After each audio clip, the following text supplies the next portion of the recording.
પીપલોથી માલ લોડ કરીને આવી છે ગાડી 3-4 ટોપથી સેલો પીપોદરા સ્ટોપ છે બોક્સ વગેરે ખાલી કરી જાય આપણી ગાડીમાંથી આ એક બેરલ છે કેમિકલનું ને અહીંયા કંપની છે આ બધું બોક્સ પેપર ને એવું બધું ઘણો ખરું બને છે આ કંપની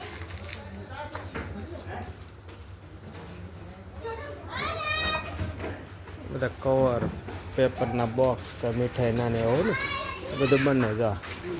બધું મટીરિયલ એનું જ લઈને આવી છે 3-4 ટોપથી બધું ટ્રાન્સપોર્ટમાં માલ લીધો આપણે આ ખાલી થાય છે બસ આ સેલો ડ્રમ રહ્યું છે ખાલી થવા આ ખાલી થઈ જાય એટલે હવે આપણે ગાડી લઈને ત્યાંથી નીકળી જઈશું આગળ આપણે કામરેજની બાજુમાં પીપોદરા આવ્યું ને ત્યાં છે આ કંપનીમાં